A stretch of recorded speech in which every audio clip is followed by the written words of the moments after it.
how many of you actually believe that Jesus rose from the dead?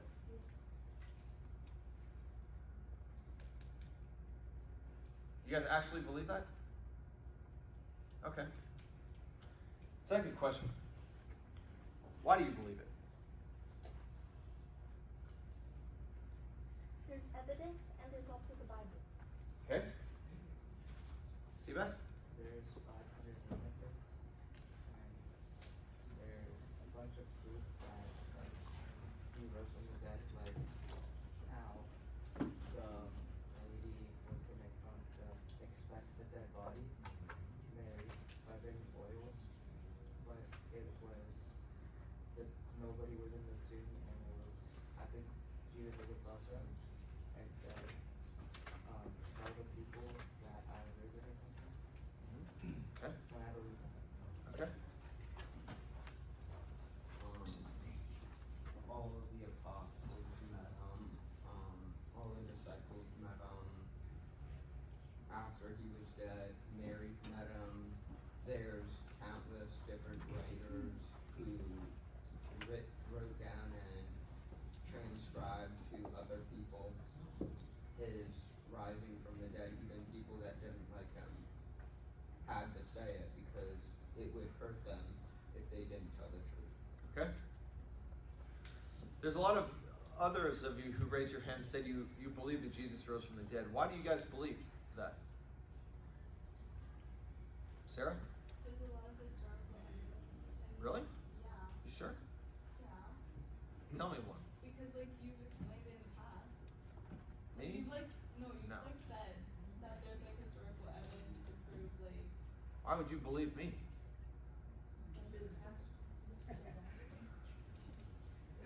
I could be lying to you. but like if we didn't research it up too, it's probably gonna show up the same. Oh, so you have? Yeah. Cool. So tell us. Tell us, Sarah. Come on up here, Sarah. No, it's okay. You don't have to. What have you researched? Like I've like researched like stuff about like his existence, but like that's really it. Okay, but we're talking about his resurrection. You find any? You got any evidence? Not yet. Like I haven't researched it myself. It's good that you're here because you're about to be given some. Zach. Well, actually, before Zach, who else? Evidence for the resurrection is the title for this study. Okay. Anyone else? How many of you guys? Like, why do you guys believe? How many of you? Here's a new question. This isn't one of the three questions. How many of you guys have grown up going to church for a lot of your life? Okay. So, how many of you guys have, at least in the past, and maybe this is still the case today, you've kind of believed that Jesus rose from the dead because you were always told in church or maybe by your parents that he rose from the dead? That needs to be. Okay? Now, look, check it out, guys. That's an okay reason up to a certain point, right? Up to a certain age. But you guys are all at the age now where you got to think for yourself as well. I'm not saying don't trust your parents, but you also need to think for yourself because your parents can be wrong sometimes, right? And all of the teenagers in the room said, Amen. Amen, right? Okay. No, I didn't. You guys did. Here's the thing, guys. How many of you guys think Islam is true? The belief of Muslims? No one? Okay, that's good. So, but if you go to like Pakistan today, the majority of Muslim teenagers, they believe that Islam is true, and you know why? Parents told them it's true. Does that make it true? Is that a good reason for teenagers in Pakistan to believe in Islam? No. So, guys, you reach a certain point where you got to start thinking for yourself and researching this stuff. Here's the thing. Guys, the resurrection of Jesus, did you guys know that it is the foundation upon which Christianity is built? In fact, we talk a lot about the death of Jesus on the cross, and that is so important. But guys, listen, if Jesus didn't rise from the dead, then his death would have been meaningless. Like, do you guys realize that? If Jesus didn't rise from the dead, then you would have no hope of going to heaven. We're going to look at that next week when You could read it ahead of time though this week in 1 Corinthians 15. Paul mentions 5 major implications if Jesus did not actually rise from the dead. But here's the thing. Here's our first point for today. If you want to put it up on the screen. Guys, without the resurrection of Jesus, there is no Christianity. For those of you guys taking notes, write that down. That is not the point. Without the resurrection, there is no Christianity. That's how important Jesus' resurrection is. The entire Christian religion either stands or it falls on this one event. That's how important this is, guys.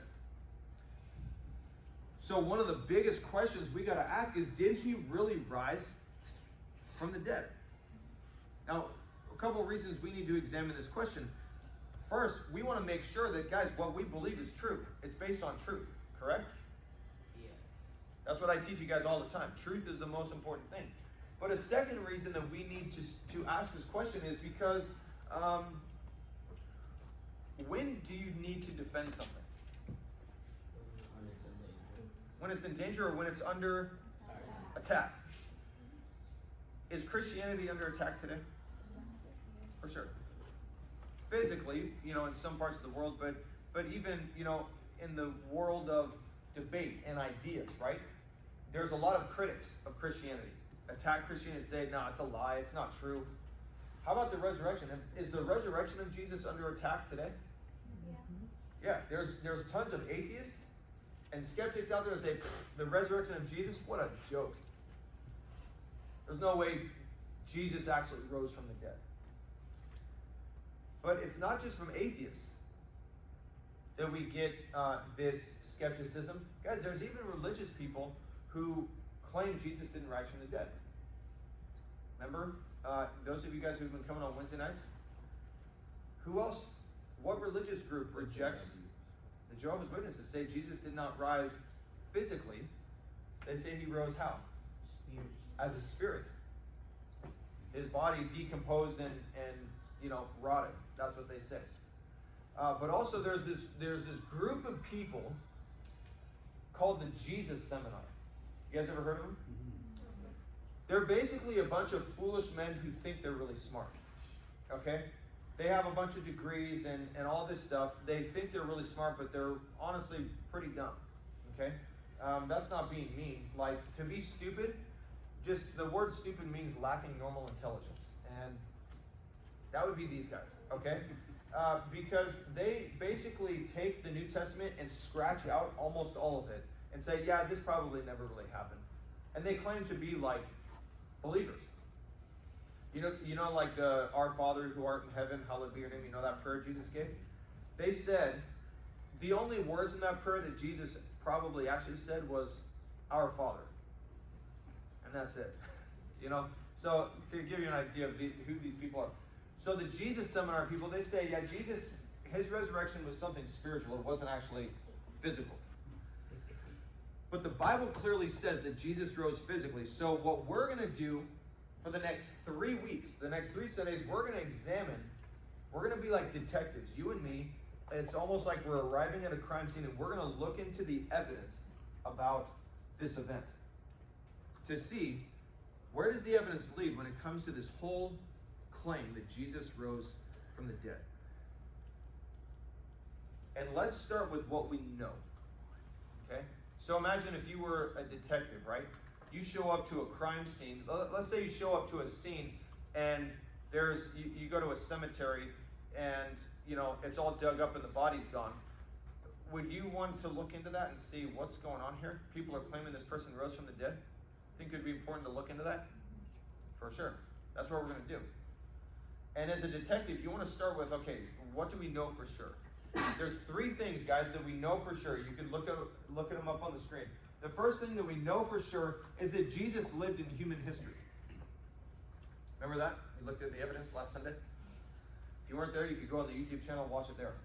We have a lot of good evidence that Jesus lived in human history. The second thing we know is that Jesus died. Okay, and specifically, he died on a Roman cross. We have really good evidence for that as well. Not just from the New Testament gospel accounts, but from a lot of other sources. Ancient sources that were not followers of Jesus. And then the third thing that we know is that the tomb is empty. So what do we do with that? You know, as detectives, we got to look into that. And we're going to camp out on this point today. The empty tomb. And so over the next 3 weeks, what we're going to do is I'm going to give you guys 3 pieces of evidence, powerful evidence, that favors the resurrection of Jesus. You can look at them up on the screen. You don't need to write them all down right now because we're going to look at one each week. But the first one, if you want to put it up on the screen, please, is, again, we're going to look today at the empty tomb. Next week, we're going to look at the post-mortem appearances. You guys know what that means? What does post mean? After. And then mortem has to do with death. Okay? So these alleged claims that Jesus is appearing to people after he died, that's something to look into. And then the third piece of evidence for the resurrection of Jesus is the changed lives of the disciples. So let's start today. You guys ready to dive in? Yes? Yeah. All right. Let's start with evidence for the empty tomb. Question. Why should we believe? Go sit right here. Can you go back to the other slide? No, we'll do it later. Why should we believe that the tomb of Jesus was empty the third day after he died and every day thereafter? Why should we believe that? Do we have reason to doubt it? That the tomb was empty? Or do we have good evidence to support it? What do you guys think? Well, good evidence to support it. We have both. Reason to doubt it and good evidence to support it. Should I ask the question again? Yes. Here, guys, I have a question for you. Are you all listening this time? Why should we believe that the tomb of Jesus was empty the third day after he died and every day after? Do we have reason to doubt that the tomb was actually empty, or do we have good evidence to support an empty tomb? Well, people wrote about it, so we have evidence. Okay. So we know that we have this section of it that telling us that it's real because people wrote about it. Yeah, good. What they saw. Okay. Yeah, guys, we have some really strong evidence that the tomb is empty. I'm going to give you guys just 2 today, and we're going to try to go through it pretty quickly, so get ready. 2 powerful pieces of evidence that the tomb, in fact, was empty. The first one is this: the origin of the resurrection message. The origin of the resurrection message. So, question. Where did the disciples start preaching that Jesus rose from the dead? What city did they start preaching it in? Anyone know? The book of Acts, chapter 2, and then for the first 8 chapters of Acts. What city is the origin where they started preaching that Jesus rose from the dead? That's a region, that's an area. Where? What city? Jerusalem. You did? Nice. Jerusalem. Why is that significant? It started from where he died. Exactly. Here's the thing, guys. If they had gone to Athens, you guys know where Athens is?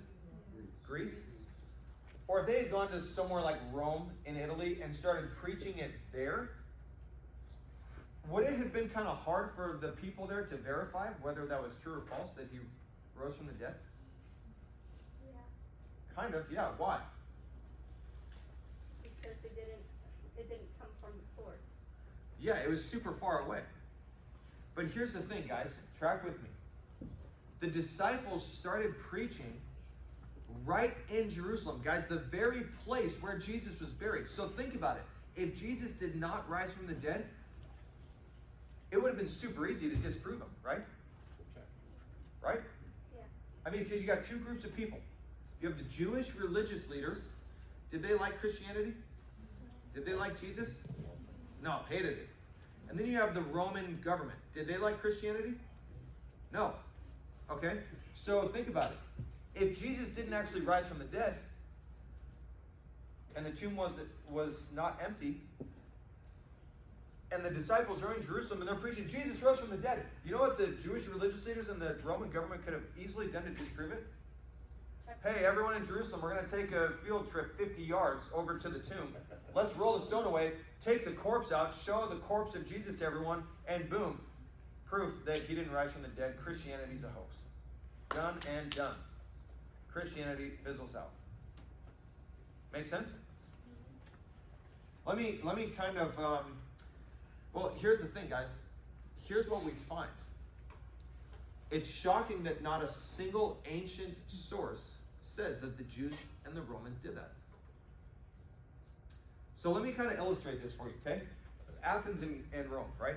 If you were to walk from Jerusalem to Athens, if you want to put that up on the screen for us, here's a little map for you guys, all right? Here's Israel. You guys see Jerusalem? If you were to walk and take a couple boat rides from Jerusalem all the way to Athens, Greece, the distance is about 1,200 miles. 1,200 miles. Okay? That would be like the equivalent of walking from Boca to New York City. Okay? There you go.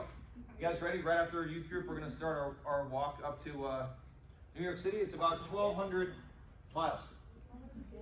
So check it out.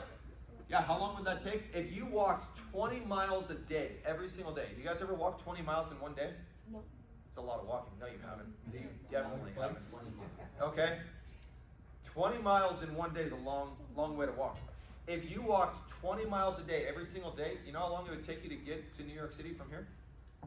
60 days. That's not bad. Yeah. Well, for you. Okay? 60 days. Now, how about Rome? If they had started preaching it in Rome, if you were to walk from Jerusalem to Rome, check out the map.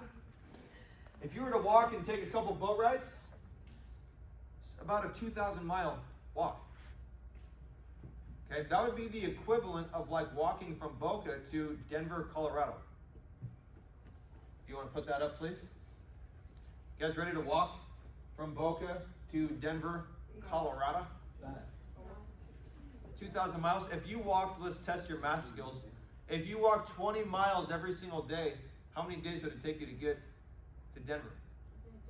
What's the amount of miles again? 20 miles a day, 2,000 miles. That's like those word problems, you know. I hate it. Oh, I know. Take you 100 days. Okay? So question, guys.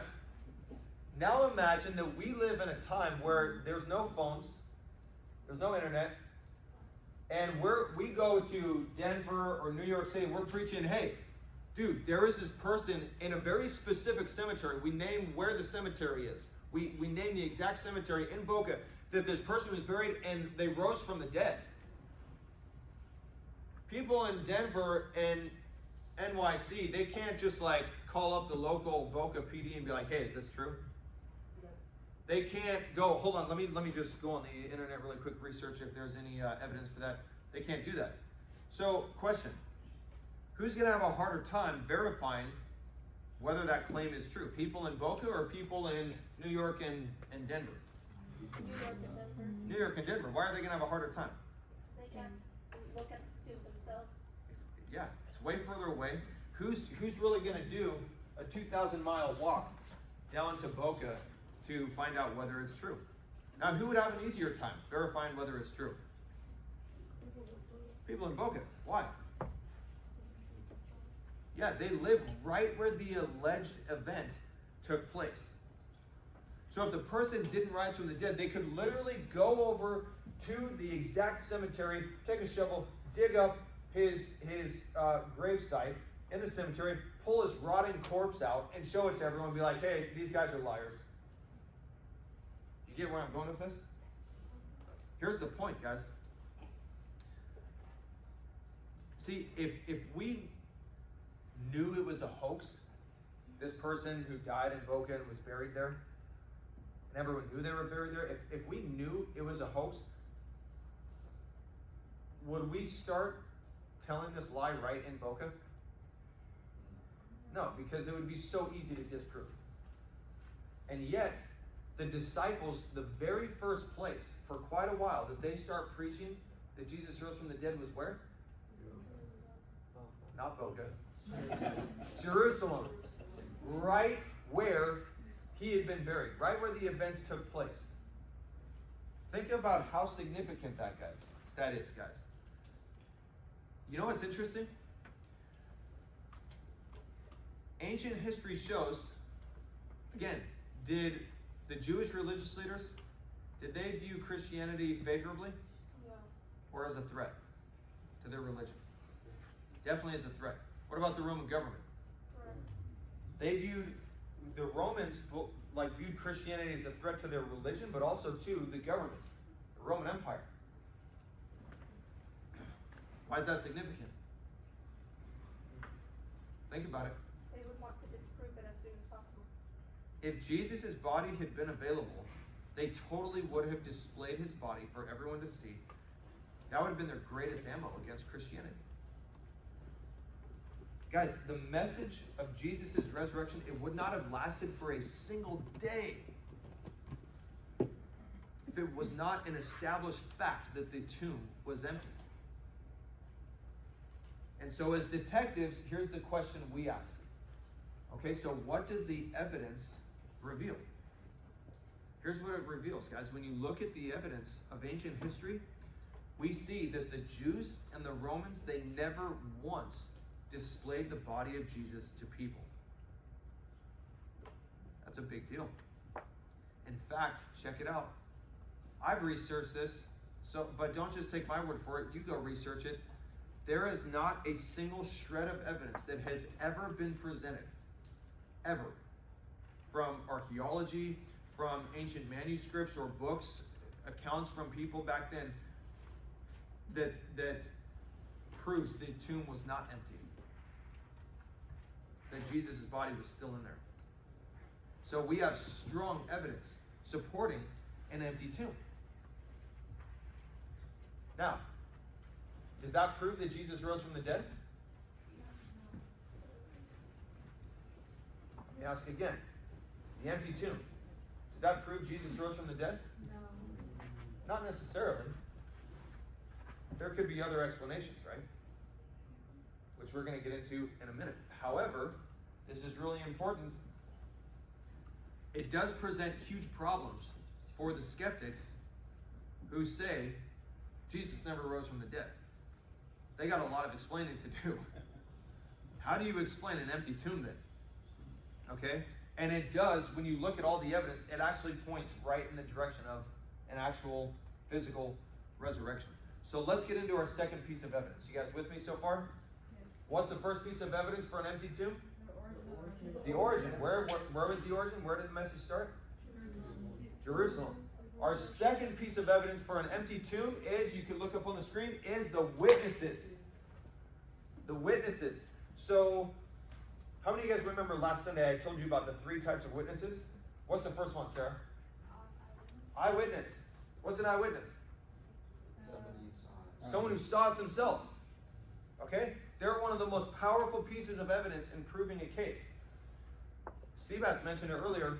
There were over 500 eyewitnesses to the resurrected Jesus. That's a big deal. What do you do with that? We're going to get into that next week. What's the second type of witness? Someone say it? Secondary witness. What's a secondary witness? It's when a person heard it from the eyewitness. Yeah. So that would be someone like Luke, who writes the Gospel of Luke. He opens up his Gospel as saying, basically, I interviewed a bunch of eyewitnesses. And a lot of people have written their own eyewitness accounts. Think about Matthew, John. They both wrote Gospels. They were eyewitnesses to these things. And then what's the third type of witness? Hostile witness. What's a hostile witness? A witness that it wouldn't benefit them if they knew, if it said the truth. Yeah. So, you guys remember the analogy I gave you last week about like the cheating on the test thing? And your greatest enemy in school comes, like you told the truth, but they aren't sure who to believe, and the other kids who tried to cheat off you, they're lying. And your greatest enemy in school comes and tells the teacher that you're telling the truth. How does it benefit him? No, it doesn't. What does he have to gain? Nothing. He only has things to lose. So that's kind of a hostile witness. And here's the point, guys. We have a lot of ancient hostile witnesses who admit that the tomb was empty. Okay? Which gives our case even more credibility. I'll give you just two examples for today. So here they are up on the screen if you want to put it up. You don't need to write these down if you can put it up, because we're going to look at each one right now. So go ahead and go to the next one. The first is a document called the Toledeth Jesu. This is an ancient Jewish document. Notice it's a Jewish document, and Judaism did not view Christianity favorably. But it's an ancient Jewish document that, honestly, they make some pretty outlandish, crazy claims about. By the way, they're unfounded claims. They don't have evidence to back it up. But the disciples trying to steal the body of Jesus, but there's this gardener named Judah who got to steal it first and then buried it in a different tomb. Now, I don't agree with, I don't think that is true, but here's the point. What does this document admit? The tomb was empty. Interesting. Enemies of Jesus, enemies of Christianity admit the tomb was empty. And then you have a second one. In the days of Justin Martyr, do you guys remember Justin Martyr? I mentioned him last week. He was a Christian. He was defending the faith. A little later on. David, can you put up the next one? Oh, you got it. Okay. So there's this letter being circulated. He didn't write this, but it was a letter that an enemy of Christianity wrote. Look up on the screen. This person says this: a godless and lawless heresy. You guys remember what heresy is? False teaching. Okay. So this person does it sound like they like Christianity? Look at what he says. A godless and lawless heresy had sprung up from one Jesus, a Galilean deceiver. Sound like they like Jesus? What do you guys think? No. Whom we crucified. Notice that. Enemy agreeing that Jesus was crucified. But his disciples stole him by night from the tomb where he was laid when unfastened from the cross, and now deceive men by asserting that he has risen from the dead and ascended to heaven. Now again, do we agree with what this person is saying? No, but what's the point? What did they admit? The tomb was empty. Okay, and the list goes on.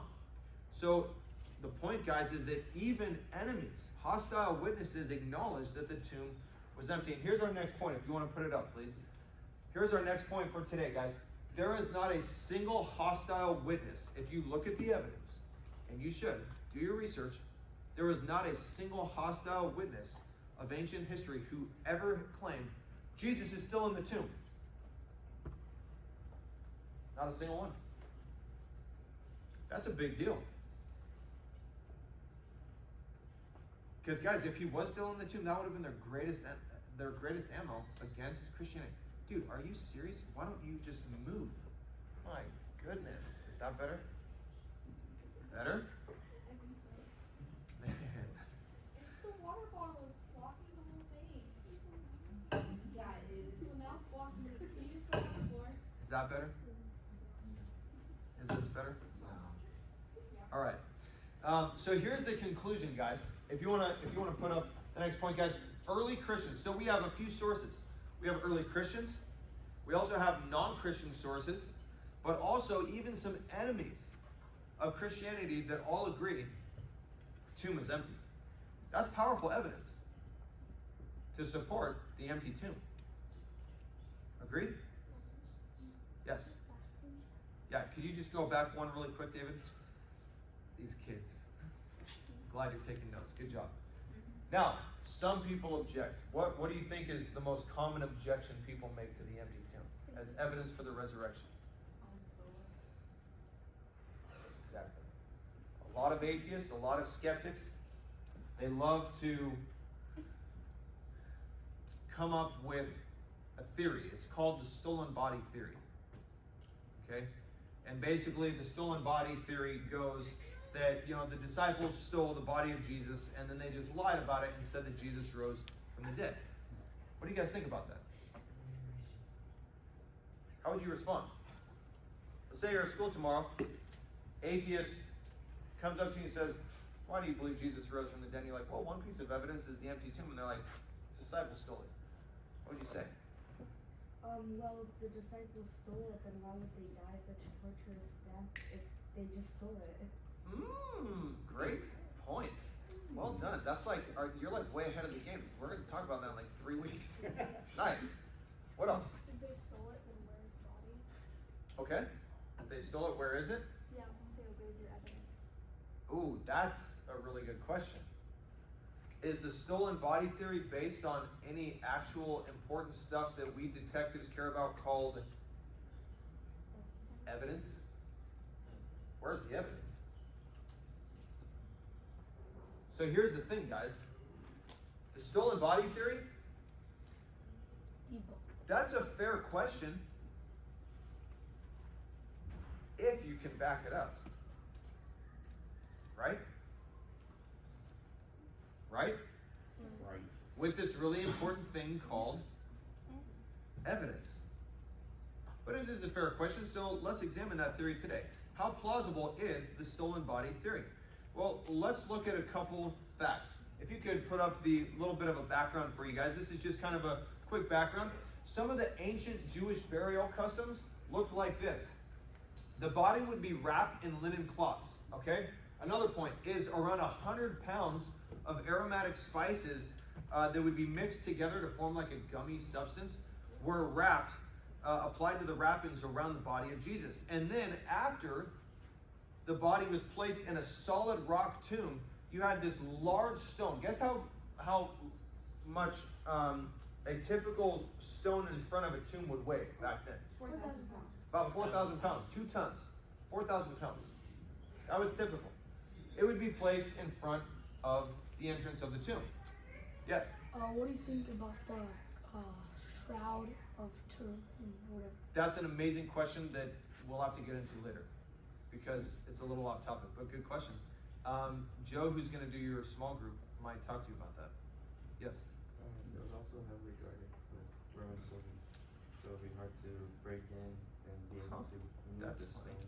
That's our next point. Nice, Gabe. Well done. Well done. So guys, I'm going to give you guys, how plausible is the stolen body theory? I'm going to give you 3 pieces of evidence that this theory is lame. It sucks. There's no good evidence for it, okay? 3 pieces of evidence against the stolen body theory. Here's number 1, if you want to put it up, is that the tomb was firmly guarded by highly trained Roman soldiers. Well done, Gabe.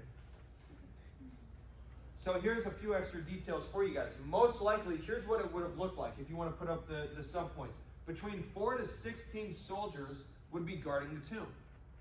Each soldier, if you study ancient history, each Roman soldier was trained to protect an area of at least 6 feet of ground. 4 men would probably have been placed in front of what they were protecting. This was typical back then.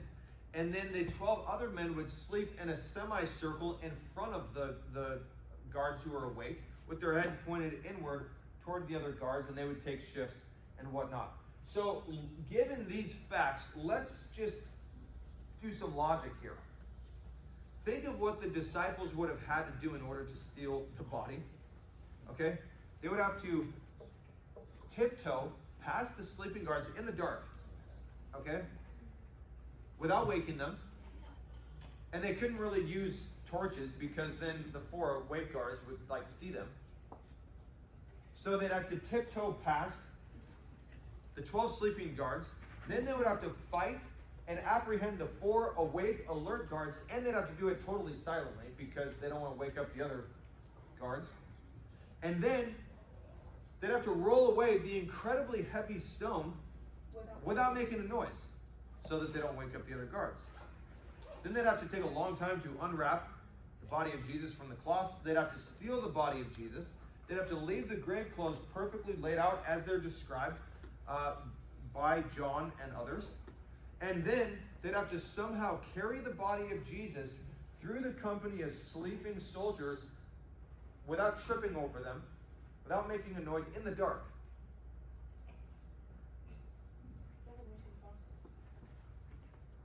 Emphasis on impossible. Does that sound very plausible, guys? Not at all. By the way, let's not forget what kind of men the disciples were. Were they trained military soldiers? Fisherman. A tax collector. Probably not much experience fighting. You have Simon the Zealot, who prior to following Jesus, maybe he had some experience of fighting, but I mean, dude, one guy. There's a big difference when you look at someone who has years of military experience fighting versus these guys. Okay, they wouldn't stand a chance. By the way, here's an interesting point.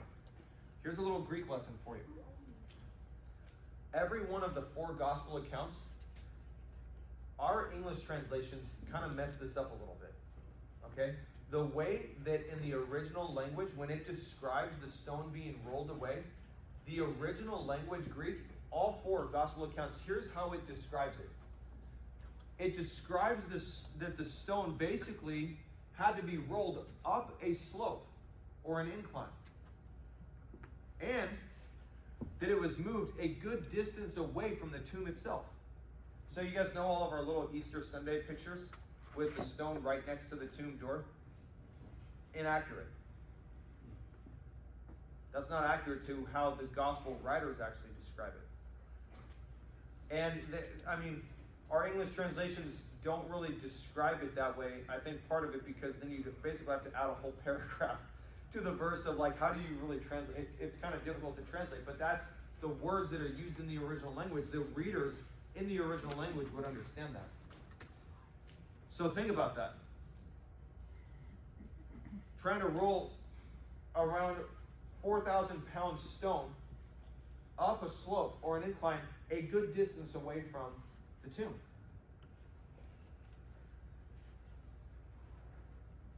So that's our first piece of evidence against the stolen body theory. You with me so far? We're almost done. Here's the second piece of evidence. You have the disciples' former cowardice. Yeah, Autumn, go ahead.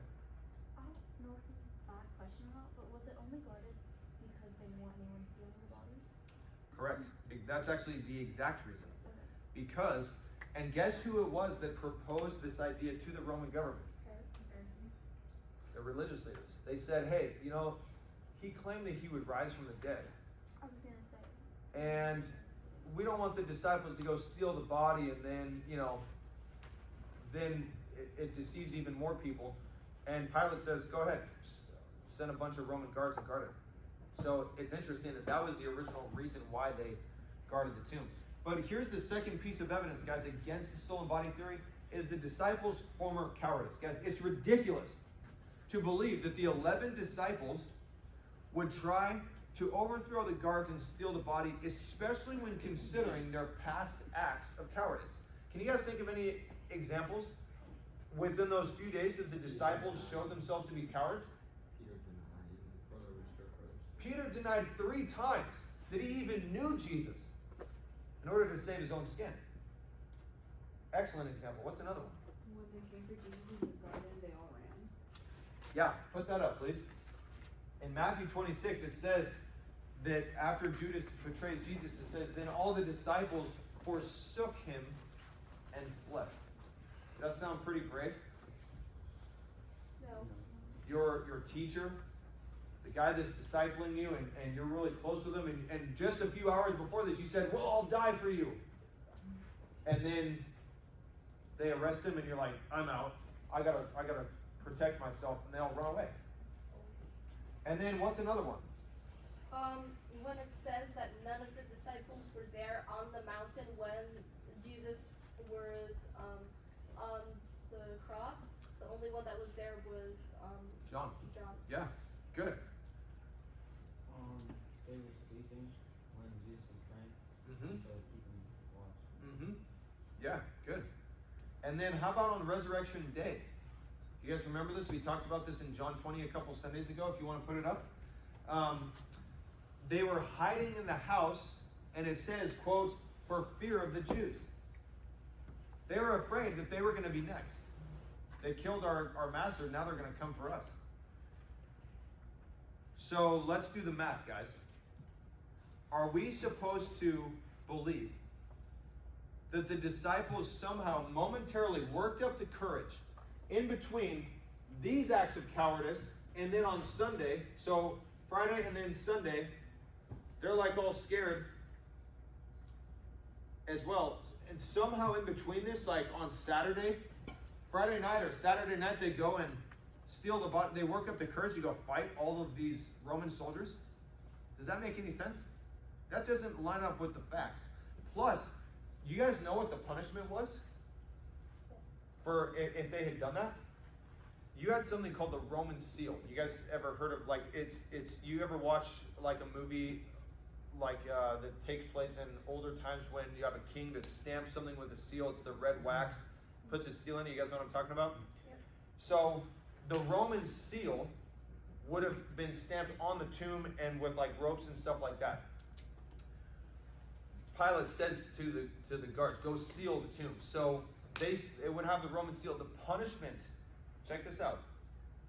The punishment for breaking the Roman seal back then was execution by upside down crucifixion. That was the punishment. Rome did not joke around, dude. For real. That was the punishment. So, given the facts of the disciples' previous cowardice, do you really think it's reasonable to believe that they somehow worked up the courage to take on all of Rome and steal a dead body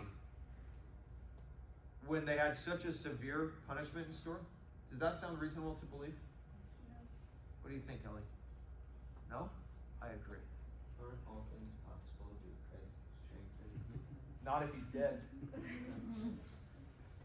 Here's the third and final, and here's where we close, guys. Here's our third piece of evidence that destroys the whole stolen body theory, is the consequences that the Roman guards would have faced.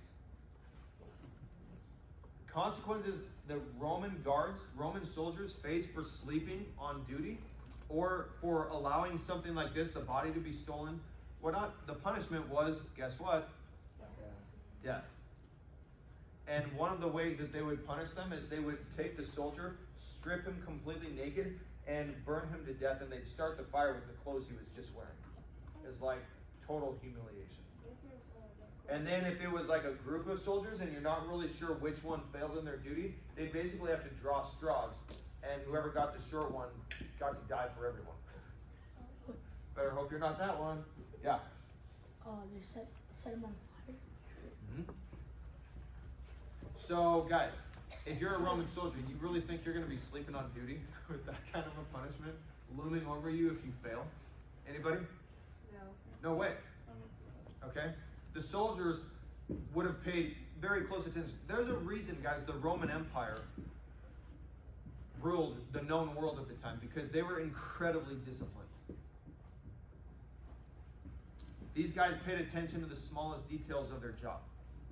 So it's not reasonable to assume that they would have fallen asleep with that kind of a threat looming over their heads. So here's our three pieces of evidence that go against the whole stolen body theory. Are we making sense? Does that help? Yes. So what did happen to the guards? What? What happened to the guards? They got paid off a lot. They took a bribe, they got paid off a lot. You can read of the account in Matthew 28. So here's our final point, if you want to put it up, please. Guys, the stolen body theory, this is really important. It doesn't have any actual evidence to support it. Isn't that interesting? That when we talk about, the atheist says, well, where's your evidence? And we give them evidence, and then they come up with a theory that doesn't even have evidence. It's unreasonable. So what you should ask, where's your evidence? Why should I believe the body was stolen by the disciples? Here's the question I leave for you before we start small groups. The question for you is this, guys. What implications does Jesus' resurrection have on your life?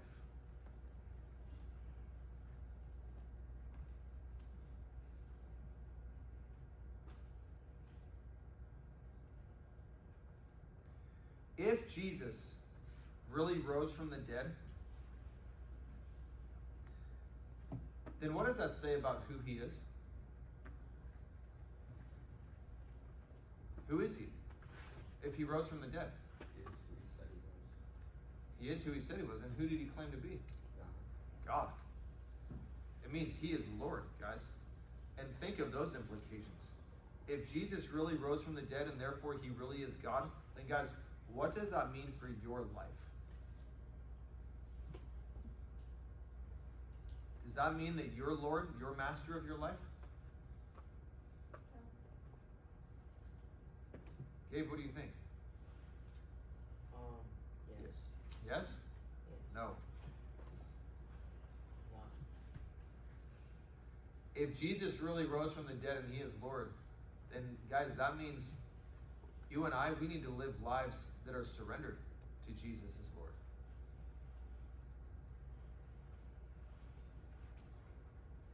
Are you doing that? Are you doing that each day? Or are you living as if you are Lord? Think about that. David, you could close it out. David, you can close it out. Video, thank you. All right, let's do this. High school boys, you guys come right up here. Middle school girls,